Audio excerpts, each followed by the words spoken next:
Hi പ്രിയമുള്ള സുഹൃത്തുക്കളെ, ചില ആളുകൾക്കൊരു ധാരണയുണ്ട്. അവര് മതത്തിന്റെ എല്ലാം കലക്കി അരച്ചു കുടിച്ചിരിക്കുന്ന ആളുകളാണെന്നും ഒന്നും അറിയില്ല എന്നും അവരെ വിളിച്ച് സംസാരിച്ച് സംബോധിച്ച് ഇപ്പൊ അങ്ങോട്ട് തോൽപ്പിച്ച് പുളിമേ കയറ്റാമെന്നൊക്കെ ഒരു ധാരണയുണ്ട്. ഇങ്ങനെ കൊമ്പ് കുലുക്കിയാണ് ഇവര് നമ്മളുടെ അടുത്തേക്ക് വരിക. നമ്മൾ എന്തെങ്കിലും ഒന്നോ രണ്ടോ കാര്യങ്ങൾ തിരിച്ചങ്ങോട്ട് ചോദിച്ചു കഴിഞ്ഞാൽ റെസ്പോണ്ട് ചെയ്യാനും അറിയില്ല. അവര് പറയുന്ന കാര്യങ്ങൾ വസ്തുനിഷ്ഠമായിട്ട് സമർത്ഥിക്കാനും അവർക്ക് സാധിക്കില്ല. ഞാൻ ഇന്നലെ ഒരു വീഡിയോ പോസ്റ്റ് ചെയ്തു യൂട്യൂബ് ചാനലിൽ. ഇട്ട വീഡിയോ ഇതാണ്. കൊമേനി, അതായത് ആയത്തുള്ള അലി കൊമേനി ചത്തു. അവന്റെ മകനുണ്ട് മുജ്തബ കൊമേനി. അവൻ അത്യാസന്ന നിലയിൽ ICUവിലാണ്. അതല്ലെങ്കിൽ ബങ്കറിൽ അതീവ തീവ്ര പരിചരണ വിഭാഗത്തിൽ കെയറിങ്ങിലാണ്. മരിച്ചു എന്നും കേൾക്കുന്നുണ്ട്. ഞാൻ ചില വാർത്തകളുടെ അകമ്പടിയോടുകൂടിയാണ് ഇത് സംസാരിച്ചത്. പക്ഷേ ഒരു ഹസൻ കാക്കയ്ക്ക് അത് തീരെ പിടിച്ചില്ല. ഹസൻ കാക്ക കൊമ്പുകുലുക്കി ആദ്യത്തെ കമന്റുമായിട്ട് വരികയാണ്. ഫൈസൽ കാക്ക. അപ്പൊ അദ്ദേഹത്തിന് എന്നെ ഒന്ന് നന്നാക്കണം. ഒന്ന് പിന്നെ കൊമേനി എന്ന് പറഞ്ഞാല് കക്ഷിയുടെ എന്തോ മൂത്താപ്പാണെന്ന കക്ഷി പറയുന്നത് ഇരിക്കട്ടെ. മുജ്തബ കൊമേനി മാമ ആണെന്നോ കൊച്ചാപ്പാടെയോ മൂത്താപ്പാടെയോ മോനാണെന്നൊക്കെ പറയുന്നുണ്ട്. ഓക്കെ, അതൊക്കെ അവരുടെ താല്പര്യം, പ്രശ്നമില്ല. അതല്ല, ഇറാനിലെ ആയത്തുള്ള അലി കൊമേനിയെയും അദ്ദേഹത്തിന്റെ മകൻ മുജ്തബ കൊമേനിയെയും പറയുമ്പോൾ ഇവർക്കൊക്കെ ഇത്രയ്ക്ക് അട്ടഹാസം ഉണ്ടാക്കാൻ എന്തിരിക്കുന്നു എന്നാണ് ഞാൻ ചോദിക്കുന്നത്. ഇവിടെ നരേന്ദ്രമോദിയെ പറയുന്നു, പിണറായി വിജയനെ പറയുന്നു, യോഗിയെ പറയുന്നു, അമിത്ഷായെ തന്തയ്ക്കും തന്തയുടെ തന്തയ്ക്കും വിളിക്കുന്നു. ഒരു പ്രോബ്ലവുമില്ല. ഒരു അസ്ന എന്ന് പറയുന്ന ഒരു താനൂർക്കാരി താത്ത ചായക്കടക്കാരൻ നൈന്റെ മോനെ എന്നാണ് നരേന്ദ്രമോദിയെ വിളിച്ചത്. ഇവിടെ ആർക്കും ഒരു അട്ടഹാസവുമില്ല. ശരിക്ക് ആയത്തുള്ള അലി കൊമേനി എന്ന് പറയുന്ന നരാധമനായിട്ടുള്ള ശിശുഭോഗി ചത്തുമലച്ചു. അതിപ്പോ വാർത്തയായിട്ട് വന്നതല്ലേ. അത് ഞാൻ പറയുമ്പോഴേക്ക് ഇവർക്ക് ഇത്രയധികം വേദന ഉണ്ടാവുന്നത് എന്തിനാ? എന്തായിരുന്നാലും കൊമ്പ് കുലുക്കി വന്ന ഫൈസൽ കാക്ക ഒടുവിൽ പത്തി മടക്കുന്ന കാഴ്ച ഒന്ന് കാണണം. കുറച്ച് സമയമുണ്ട്. കാക്ക ആദ്യം ഇക്കായോടും പിന്നീട് എന്നോടും ഒക്കെ സംസാരിച്ചു. അപ്പൊ കാക്കയുടെ ഫസ്റ്റ് കമന്റ് ആ വീഡിയോയ്ക്ക്, നിനക്ക് ധൈര്യമുണ്ടെങ്കിൽ നീ താമസിക്കുന്ന ലൊക്കേഷൻ ഒന്നിട് എന്ന്. നീ എവിടെയാണ് ഇപ്പം വന്നാൽ നിന്നെ എവിടെ കാണാൻ പറ്റുമെന്ന് പറ എന്ന് പറഞ്ഞിട്ടാണ് കമന്റ് വന്നത്. അതിന്റെ തൊട്ട് താഴെ ആ കമന്റിന് റെസ്പോണ്ട് ആയിട്ട് ഞാൻ എൻ്റെ ഫോൺ നമ്പർ കൊണ്ടുവന്ന് പോസ്റ്റ് ചെയ്തു, എഴുതിയിട്ടു. ശരി, വിളിച്ചോ, കുഴപ്പമില്ല, ഞാനിവിടെ ഉണ്ട് എന്ന് പറഞ്ഞിട്ട് പിന്നെ ഞാൻ നമ്പർ പോസ്റ്റ് ചെയ്തു. പിന്നീട് അവൻ ആ വഴിക്ക് വന്നില്ല. കുറെ ആയി ആ കമന്റ് ഞാൻ പിൻ ചെയ്തു. ഒരുപാട് ആളുകൾ റെസ്പോണ്ട് ചെയ്തു. ഒടുവില് ഇക്ക പറഞ്ഞു, എന്നാ പിന്നെ നമുക്കൊന്ന് അങ്ങോട്ട് വിളിച്ചു നോക്കാം. വിളിച്ചപ്പോൾ കോള് കണക്റ്റ് ആകുന്നില്ല. എന്നാ ശരി, വാട്സാപ്പ് കോള് വിളിക്കാമെന്ന് വിചാരിച്ചു. അങ്ങനെ വാട്സാപ്പ് കോള് വിളിച്ചപ്പോൾ കാക്ക പിച്ചും പേയുമാണ് പറയുന്നത്. കേട്ടു നോക്ക്. ഫൈസലാണോ? അതെ. നിങ്ങൾ ഇന്നലെ ജാമിദ ടീച്ചർക്ക് ഒരു കമന്റ് ഇട്ടുണ്ടായിരുന്നല്ലോ, എന്താ സംഭവം? ആരെങ്കിലും ആവട്ടെ, എന്താണ് കമന്റ് ഇട്ടിട്ട് എവിടെയാണ് സ്ഥലം എന്നുള്ള കൃത്യമായിട്ട് പറയാൻ പറഞ്ഞു. എവിടെ വന്നാ കാണാൻ പറ്റുമെന്നൊക്കെ ചോദിച്ചല്ലോ. ഞാൻ ഹസ്ബൻഡാണ്. ജാമിദ ടീച്ചർ ഹസ്ബൻഡാണ്. ഇപ്പൊ സംസാരിക്കടൂ. നിന്റെ സ്ഥലം എവിടെയാണ്? നാട് എവിടെയാണ്?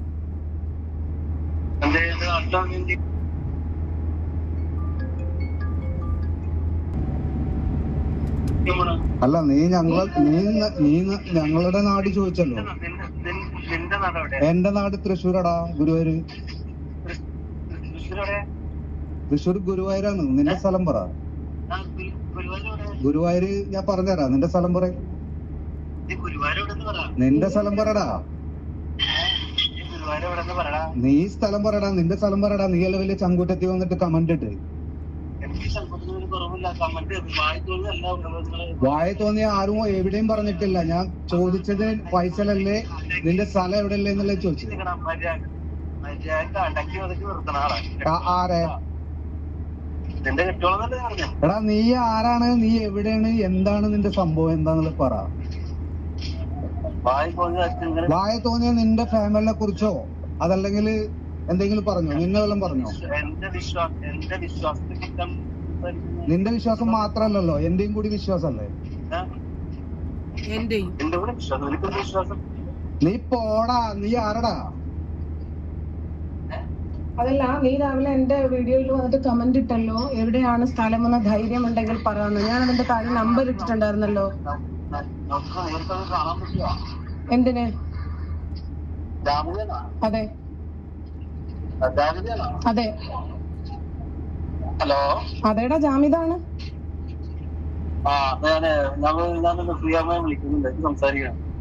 അതല്ല ആ കമന്റിൽ വന്നിട്ടേ എവിടെയാണെന്ന് ധൈര്യം ഉണ്ടെങ്കിൽ പറയാന്ന് പറഞ്ഞല്ലോ. ഞാൻ നമ്പർ ഇട്ടല്ലോ. എന്റെ ധൈര്യം നിന്റെ ചോർന്നു പോയോ? നിന്റെ ധൈര്യം ചോർന്നു പോയോ നമ്പർ കണ്ടു കഴിഞ്ഞപ്പോ? ശ്രദ്ധിച്ചില്ല. അതല്ല, ഞാൻ എന്റെ സ്ഥലം പറഞ്ഞു കഴിഞ്ഞാൽ എന്ത് ചെയ്യും? നീ വന്ന് എന്റെ തല എടുത്തോണ്ട് പോകുവോ? അതല്ല നിക്കേ, അല്ല, ഞാൻ എവിടെയാണെന്ന് ധൈര്യം ഉണ്ടെങ്കിൽ പറയാന്ന് പറഞ്ഞല്ലോ. ധൈര്യമുണ്ട്, സ്ഥലവും പറഞ്ഞു. നീ എന്ത് ചെയ്യും? വന്ന് എന്റെ തല എടുത്തിട്ട് പോകുവോ? അതല്ല, നീ എന്റെ തല എടുത്തിട്ട് പോകുമോന്ന് എന്റെ ചോദ്യം. അതല്ല, നീ എന്റെ തല എടുത്തിട്ട് പോകുമോന്നാ എന്റെ ചോദ്യം. നിക്ക്, ഞാൻ ചോദിച്ച ചോദ്യത്തിന് മറുപടി പറ സുഹൃത്തേ. ധൈര്യമുണ്ടെങ്കിൽ എവിടെയാണ് സ്ഥലമെന്ന് പറയാനെന്നല്ലേ പറഞ്ഞത്? എനിക്ക് ധൈര്യമുണ്ട്, എനിക്ക് ധൈര്യമുണ്ട്. അല്ല, ആദ്യം നമ്മൾ ഒരാളെ വിളിക്കുമ്പോൾ ആദ്യം നമ്മുടെ ലൊക്കേഷൻ അല്ലേ പറയേണ്ടത്? അതല്ലേ അതിന്റെ മര്യാദ. തൃശ്ശൂർ എവിടെയാണ്? മൂന്ന് പീടികയിൽ എവിടെ? മൂന്ന് പീടിക ടൗണ്. ഞങ്ങള് ഗുരുവായൂര്, അതായത് ചാവക്കാട്. തൃശ്ശൂര് ചാവക്കാട് അണ്ടത്തോടാണ്. അതല്ല നിക്കേ, ഞാന് എന്റെ ചാനലിലൂടെ എനിക്ക് സൗകര്യമുള്ള എന്റെ ആശയത്തെ സംബന്ധിച്ചും എന്റെ അഭിപ്രായം ഞാൻ രേഖപ്പെടുത്തും. അതിന് ഫൈസലിന് ഞാൻ ടാക്സ് വല്ലതും തരണോ? നിങ്ങൾക്ക് വിഷമമാകുന്നുണ്ടോ ഇല്ല എന്നുള്ള കാര്യം എന്റെ വിഷയമല്ല. നിങ്ങൾ അതല്ല നിക്കേ, എങ്ങനെ പ്രതിരോധിക്കുമ്പോൾ? ഇത് ഇന്ത്യയാണ് സുഹൃത്തെ, ഇത് ജനാധിപത്യ രാജ്യമാണ് സുഹൃത്തെ. എനിക്ക് എന്റെ അഭിപ്രായം പറയാൻ സ്വാതന്ത്ര്യമുള്ള രാജ്യമാണ് സുഹൃത്തെ.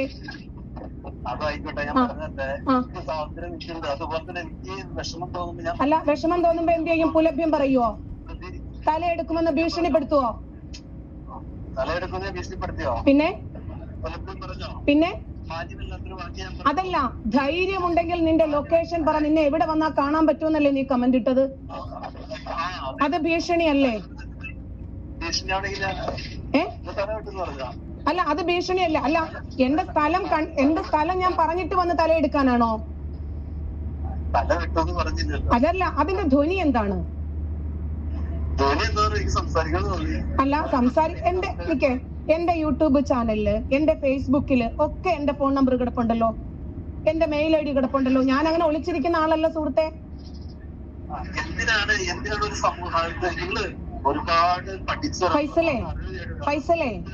ഫൈസലേ, ഞാൻ എന്ത് പറയണം, ഞാൻ എന്ത് ചെയ്യണം എന്ന് തീരുമാനിക്കാൻ നീ ആരാ? ശരി, നീ വിശ്വാസിയാണ്. എന്നെ എന്ന് ആശയപരമായിട്ട് പ്രതിരോധിക്ക്. ഞാൻ പറയുന്ന ശരി, ഞാൻ നിങ്ങളുടെ വിശ്വാസത്തിനെതിരായിട്ട് ഞാൻ നിങ്ങളുടെ വിശ്വാസത്തിനെതിരായിട്ട് എന്തെങ്കിലും പറഞ്ഞിട്ടുണ്ടെങ്കിൽ പ്രമാണങ്ങളുമായിട്ട് വായോ, ആശയപരമായിട്ട് പ്രതിരോധിക്കാം. അതല്ലാതെ ഇസ്ലാമിന്റെ ബേസിക് അറിയാത്ത ആൾക്കാരുമായിട്ട് ഞാൻ സംസാരിക്കില്ല.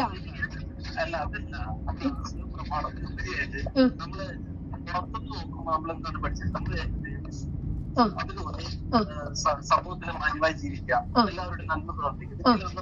മദ്രസകളിലാണെങ്കിലും കോളേജുകളിലും പഠിപ്പിച്ചിരിക്കുന്ന കാര്യങ്ങളാണ്. അപ്പോ ഫൈസലെ,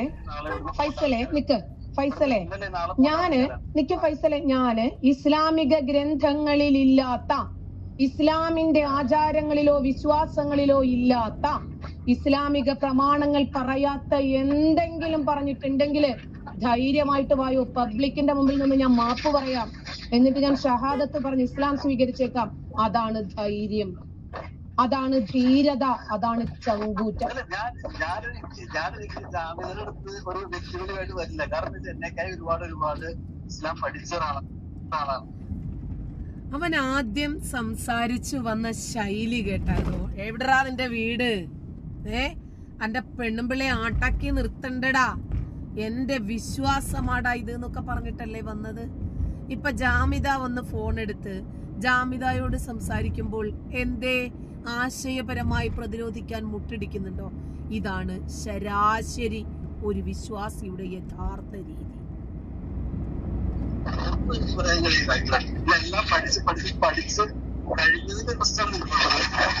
ഫൈസലെ, ഇപ്പോ ഫൈസല് ഏകദൈവ വിശ്വാസിയാണ്. നിക്ക് ഫൈസലെ, ഫൈസൽ ഏകദൈവ വിശ്വാസിയാണ്.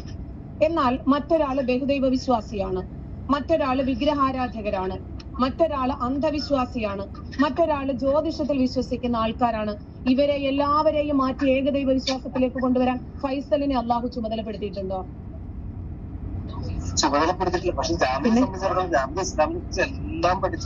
എന്നിട്ട് അതെ, പഠിച്ചത് കൊണ്ടാണല്ലോ അതിന്റെ കൊള്ളരുതായ്മകളും മാനവിക വിരുദ്ധതകളും പുറത്തു പറയുന്നത്. അത് പഠിച്ചത് കൊണ്ടാണ് ഫൈസലെ. അല്ല, എന്റെ തല തിരിഞ്ഞിട്ടുണ്ടെങ്കിൽ അത് നേരെയാക്കാൻ നിങ്ങൾക്ക് ബാധ്യതയുണ്ട്. വായോ ഓപ്പൺ ഡിബേറ്റിന് ജാമിദ തയ്യാറാ. നിങ്ങൾ ഏത് പണ്ഡിതനെ വേണമെങ്കിലും വിളിച്ചോ, ജാമിദയുടെ കയ്യിൽ ഒരു പുസ്തകം പോലും ഉണ്ടാകത്തില്ല, ഒരു ഫോണ് പോലും ഉണ്ടാകത്തില്ല. ജാമിദ വരാം. നിങ്ങൾ എടുക്കാൻ പറ്റുന്ന കണ്ടെയ്നറുകളിൽ എടുക്കാൻ പറ്റുന്ന സകലമാന പുസ്തകങ്ങളും എടുത്തോ, എല്ലാ പണ്ഡിതന്മാരെയും വിളിച്ചോ. ജാമിദയ്ക്ക് തെറ്റ് സംഭവിച്ചിട്ടുണ്ടെങ്കിൽ തിരുത്ത്. ജാമിദ അതിന് തയ്യാറാണല്ലോ. മാളത്തിൽ പോയി ഒളിച്ചിരുന്നിട്ടല്ലല്ലോ പറയുന്നത്, ഒരു പബ്ലിക് പ്ലാറ്റ്ഫോമിലല്ലേ പറയുന്നത്. ഞാൻ തയ്യാറാണെന്നേ. നിങ്ങൾ ഡിബേറ്റിനുണ്ടോ? ഞാൻ പറഞ്ഞ എന്തെങ്കിലും ഒരു ഇല്ലാത്തത്, ഒരു അനാവശ്യമായിട്ടുള്ളൊരു കാര്യം തെളിയിക്ക് ഫൈസലെ. അതിലല്ലേ വിശ്വാസത്തിന്റെ ദൃഢത ഫൈസൽ കാത്തു സൂക്ഷിക്കേണ്ടത്.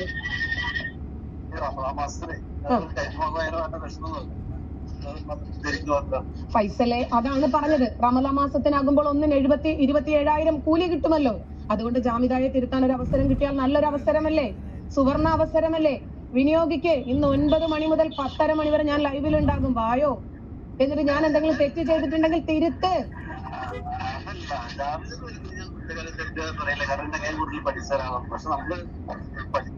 ജാമിദയെ ഒരിക്കലും ഞാൻ കുറ്റം പറയത്തില്ലാന്ന്, ജാമിദയെ ഒരിക്കലും ഞാൻ തെറ്റുകാരിയായിട്ട് പറയത്തില്ലാന്ന്. പിന്നെ എന്തിനായിരിക്കും വിളിച്ചത് ഫൈസല്?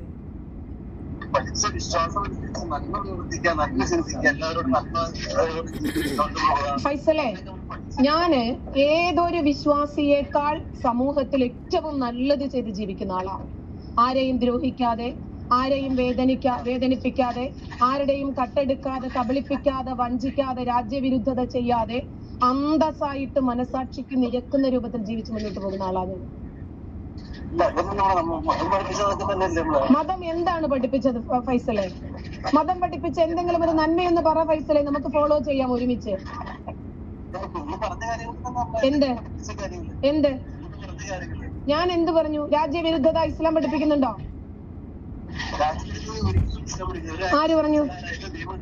ആര് പറഞ്ഞു? ഓരോ വ്യക്തിക്കും അതിൻ്റെതായിട്ടുള്ള മനുഷ്യാവകാശങ്ങൾ ഉണ്ടല്ലോ. അതിനെതിരായിട്ടാണല്ലോ ഇസ്ലാം പഠിപ്പിക്കുന്നത്. അത് തന്നെയാണ് ഞാനും പറഞ്ഞുകൊണ്ട് വരുന്നത് മുന്നില്. അതല്ല ഫൈസലെ, ഫൈസല് പഠിച്ചതോ ഫൈസലിനെ പഠിപ്പിച്ചതോ ഇവിടെ മാനദണ്ഡമല്ലല്ലോ. ജീവിച്ചിരിക്കുന്ന പുസ്തകങ്ങളല്ലേ നമ്മുടെ തെളിവ്, ഖുർആന്, ഹദീസ്. ഇതാണ് നമ്മുടെ തെളിവ്. ഇത് വെച്ചിട്ടാണ് ഞാൻ സംസാരിച്ചിട്ടുള്ളത്. അതിന് ഒരിക്കലും ഫൈസലിന്റെ ഈ രീതി ശരിയായില്ല. ഇങ്ങനെ വന്നായിരിക്കരുത് ഒരു ആശയ സംവാദം നടത്തേണ്ടത്. ധൈര്യമുണ്ടെങ്കിൽ നിൽക്കുന്ന ലൊക്കേഷൻ പറഞ്ഞ എവിടെ വന്നാലും നിന്നെ കാണാൻ പറ്റുക, അത് ഭീഷണിയാണ് ഫൈസലെ. എന്റെ ഫോൺ നമ്പർ അതിനകത്ത് കിടപ്പുണ്ട്, എന്റെ ചാനലിൽ കിടപ്പുണ്ട്. അല്ല ഫൈസലെ, ഇങ്ങനെ പറഞ്ഞാൽ ഇതിന്റെ പേരാണ് ഫൈസലെ ഭീഷണി. അല്ല ഫൈസൽ, ആ പറഞ്ഞ ആ സെക്കൻഡിൽ തന്നെ ഞാൻ എന്റെ ഫോൺ നമ്പർ കമന്റ് ചെയ്ത് ഫൈസലിന്റെ കമന്റ് ഞാൻ പിൻ ചെയ്തിട്ടു. മണിക്കൂറുകൾ ഇത്രയായിട്ടും ഒരു കോള് പോലും വന്നില്ല. അതുകൊണ്ടാ തിരിച്ചങ്ങോട്ട് വിളിച്ചത്, ഇങ്ങനെ ഒരാളുണ്ടോ എന്ന് അറിയാൻ. ഞാൻ വേറെ തിരക്കിലായിട്ട്. ശരി ഫൈസലെ, എന്നെ ഞാനുമായിട്ട് സംസാരിക്കാനാണെങ്കിൽ, അതല്ലെങ്കിൽ എന്നെ തിരുത്താനാണെങ്കിൽ മറ്റൊരുപാട് മാർഗങ്ങളുണ്ട്. കമന്റിൽ വന്നിട്ട് എനിക്ക് ജാമിദായുമായിട്ടൊന്ന് ബന്ധപ്പെടണം, ആ ഫോൺ നമ്പർ ഒന്ന് വേണം, അതല്ലെങ്കിൽ ഒന്ന് അഡ്രസ് വേണം, ഒന്ന് തായോ എന്ന് പറയാമല്ലോ. അതല്ലെങ്കിൽ എന്റെ ചാനലിൽ തന്നെ നോക്കിയാൽ എബൌട്ടിൽ കിടപ്പുണ്ട് എന്റെ phone number, mail I D എല്ലാം.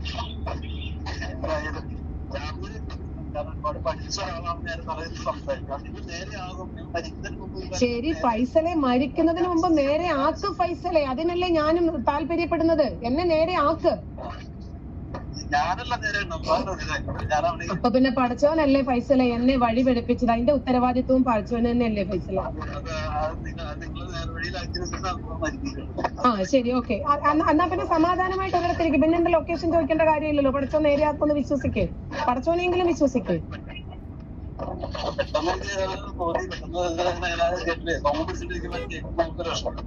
അല്ല, എന്ത് കേട്ടപ്പോഴാണ് ഫൈസലിന് വിഷമം തോന്നിയത്? കൊമേനി മരിച്ചെന്ന് പറഞ്ഞപ്പോഴോ? അല്ല, മുജ്തബ കൊമേനി മരിച്ചെന്ന് പറഞ്ഞപ്പോഴാണോ? അല്ല, അത് ഫൈസലിന്റെ ആരാ, മൂത്താപ്പായോ കൊമേനി?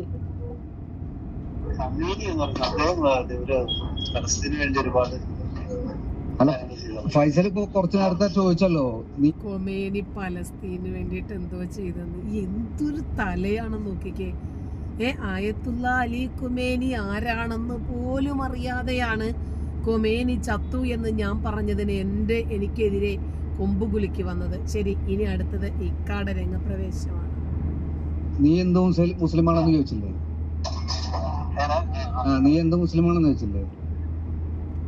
എന്റെ പേര് അബ്ദുൽ ഗഫൂർ എന്നാണ്. ചാവക്കാട് വന്ന് ചോദിച്ചു കഴിഞ്ഞാൽ ആരും പറഞ്ഞുതരും. ചാവക്കാട് വന്ന് ചോദിച്ചാൽ മതി. ജാമിദ ടീച്ചറെ വിവാഹം കഴിച്ചിട്ടുള്ള അബ്ദുൽ ഗഫൂർ ആരാന്ന് ചോദിച്ചാൽ ആരും പറഞ്ഞുതരും. മനസ്സിലായ?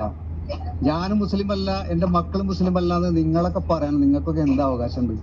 ജാമി അങ്ങനെ സംസാരിക്കുന്നുണ്ടെങ്കിൽ ജാമിയുടെ പഠിച്ചവനും കൂടി ആയിക്കോട്ടെ. ഞങ്ങൾ എന്ത് പഠിച്ചു?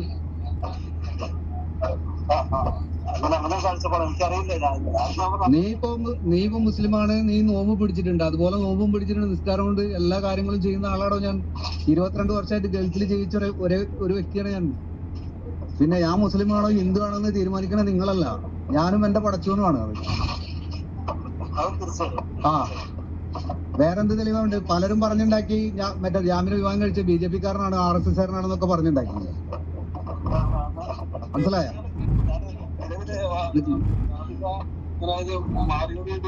നിക്ക്. അപ്പൊ BJP കാരനാണ്, RSS കാരനാണ്. ഞങ്ങള് പാരമ്പര്യമായിട്ട് മുസ്ലിങ്ങളാണ്. എന്റെ മാതാപിതാക്കളും അവരെ മാതാപിതാക്കളും ഒക്കെ മുസ്ലിങ്ങളാണ്. മനസ്സിലായ? ബുനിൽ ഇസ്ലാം വഅംശു ഷഹാദത്തു അൻ ലാ ഇലാഹ ഇല്ലല്ലാഹ് വഅഷ്ഹദു അന്ന മുഹമ്മദ് റസൂലുള്ളാഹ് വഇഖാം സ്വലാത്തു വഇദാൽ സകാത്ത് വസൗമു റമളാൻ വഹിജ്ജൽ ബൈത്തി മൻ ഇസ്തതാഅ സബീല. ഞങ്ങൾ അങ്ങനെയൊക്കെ വിശ്വസിച്ച് വരുന്ന ആളുകളാണ്. അൽ-ഈമാനു അൻ തുഅ്മിന ബില്ലാഹി വമലായികതിഹി വകുതുബിഹി വറസൂലിഹി വൽ യൗമിൽ ആഖിർ വൽ ഖദ്രി ഖൈരിഹി വശർരിഹി മിനല്ലാഹി തആല. ഇതിലും വലിയ തെളിവൊക്കെ എന്താ വേണ്ടത് നിങ്ങൾക്ക്? എന്നിട്ട് പലരും പറഞ്ഞുണ്ടാക്കി RSS കാരനാണ് കല്യാണം കഴിച്ചത്, മറ്റേ BJP കാരനാണ് കല്യാണം കഴിച്ചത്. എന്ത് BJP, എന്ത് RSS? ഞങ്ങൾക്കൊന്നും അതിനോട് യാതൊരുവിധ താല്പര്യമില്ലാത്ത ആളുകളാണ്. നിങ്ങളൊന്നും ശരിയായിട്ടുള്ള ഹിസ്റ്ററി മനസ്സിലാക്കിയിട്ടില്ല. മനസ്സിലായ? ഞാൻ പറഞ്ഞുതരാ, നിങ്ങളൊന്നും ആരും ഈ അബ്ദുൽ ഗഫൂർ എന്ന് പറഞ്ഞ ഒരു കഥാപാത്രത്തിന് നിങ്ങൾക്ക് ആർക്കും അറിയില്ലായിരിക്കും, പക്ഷെ ജാമിദാനെ അറിയായിരിക്കും. പണ്ട് ISS ഉണ്ടായിരുന്ന കാലത്ത്, PDP ഉണ്ടായിരുന്ന കാലത്ത് അബ്ദുൽ നാസർ മദനിക്ക് സെക്യൂരിറ്റി പോയ ആളാണ് ഞാൻ. മനസ്സിലായോ?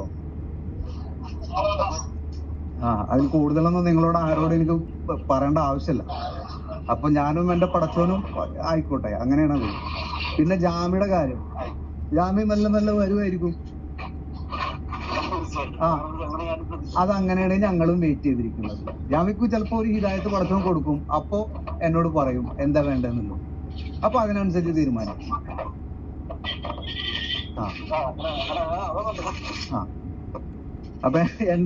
അപ്പൊ നിങ്ങൾ വിചാരിക്കുന്ന പോലൊന്നല്ല ഞങ്ങള്.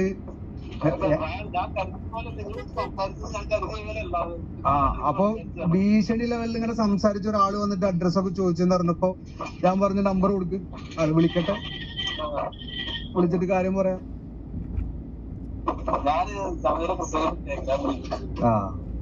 അപ്പൊ അത് ഭയങ്കര ഇതായിട്ട്, കാരണം അവർക്ക് നെറ്റ്വർക്കിൽ അവർക്ക് സപ്പോർട്ടായിട്ട് വന്നതൊക്കെ ഈ എതിർ വിഭാഗത്തിലുള്ള ആൾക്കാരാണ്. അവർക്കിനെ പറ്റി ഒന്നും അറിയില്ലല്ലോ. അപ്പൊ ഞാന് പറയുന്നത് നേരിട്ടൊന്ന് സംസാരിക്കുന്ന ഭയങ്കര ആഗ്രഹം.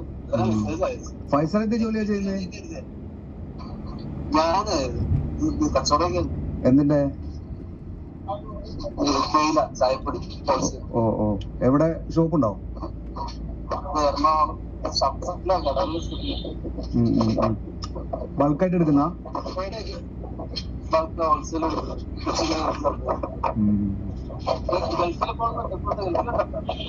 ഞാൻ അബുദാബി ഡിഫൻസിലായിരുന്നു 22 വർഷമായിട്ട്. ഞാൻ ഗൾഫിലുള്ള മലയാളികൾക്ക് ഒട്ടനവധി ആളുകൾക്ക് ഇന്നെ അറിയാം. ഇപ്പൊ ഞാൻ ലീവിൽ വന്നാണ്. എല്ലാവരും ഇവിടെ ഉണ്ട്. ഓ, എല്ലാവരും വിശ്വാസികളാണ്. ആരും വിശ്വാസം തെറ്റിയിട്ട് എവിടേക്കും പോയിട്ടില്ല. ആരും പോയിട്ടില്ല. ഞങ്ങള് എന്റെ ഫാമിലിയിലും ജാമ്യയുടെ ഫാമിലിയിലും ഒക്കെ നല്ല വിശ്വാസികളാണ്. ജാമ്യ മാത്രമേ ഇങ്ങനെ ഉള്ളൂ. അത് ശരിയായി വരും. കാരണം ഞാൻ വിശ്വസിക്കുന്ന അങ്ങനെയാണ്. ഞാൻ വിശ്വസിക്കുന്ന അങ്ങനെയാണ്.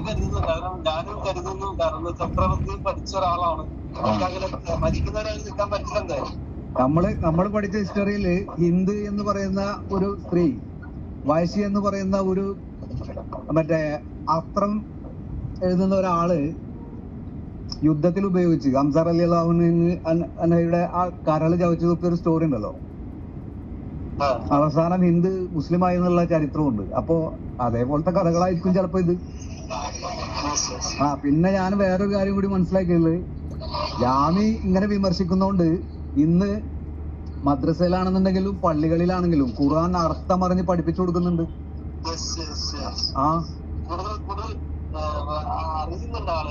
ഇഷ്ടം പോലെ. എല്ലാം നമ്മളൊക്കെ പഠിച്ചിരുന്ന മദ്രസ ആ കാലഘട്ടങ്ങളില് ഖുർആന്റെ ഒരു അർത്ഥം പോലും നമുക്കറിയില്ലായിരുന്നു. ഇന്നെല്ലാവരും നമസ്കരിക്കുന്ന സമയത്തടക്കം ഖുർആന്റെ അർത്ഥം അറിഞ്ഞിട്ടാണ് ഫാത്തിഹ സൂറത്തൊക്കെ ഓതുന്നത്. അപ്പോ പടച്ചോൻ ചിലപ്പോ നിയോഗിച്ച ആളായിരിക്കും എന്നാണ് ഞാനും വിശ്വസിക്കുന്നത്. ജാമ്യം അങ്ങനെ ആയി വന്നത് അങ്ങനെ ആയിരിക്കും.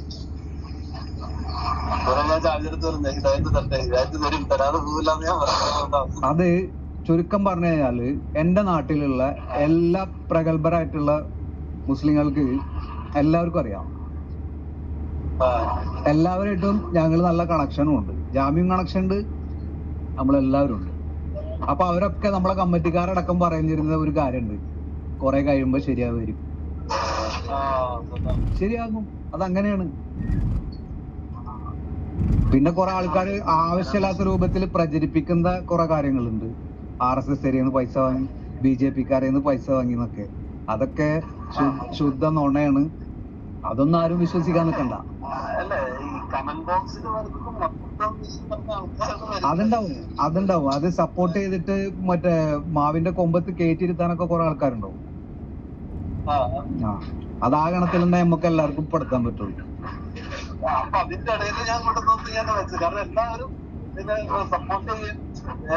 ഇന്ന് ഈ കുടുംബം കഴിഞ്ഞു പോകുന്നത് ഹലാലായ മാർഗത്തിൽ കൂടെയാണ്. മറ്റൊന്നും നിങ്ങൾ ആരെയും ഞങ്ങൾ ബോധ്യപ്പെടുത്തേണ്ട ആവശ്യമില്ലല്ലോ.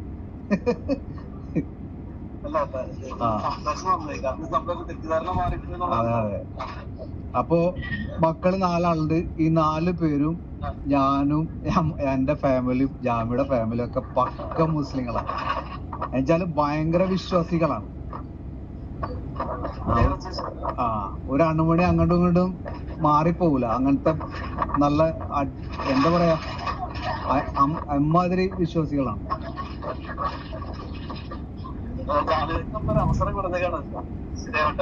ശരിയാകും. അത് ശരിയായിരുന്നു. അപ്പോഴത്തേന് വീണ്ടും അവരെ പ്രകോപിപ്പിച്ചതാ കുറെ ആൾക്കാര്. ശരിയായി വന്നതാണ്. അപ്പോഴത്തേന് പ്രകോപിപ്പിച്ച് വീണ്ടും ആ ഒരു അവസ്ഥയിൽ കണ്ട് വരുത്തി.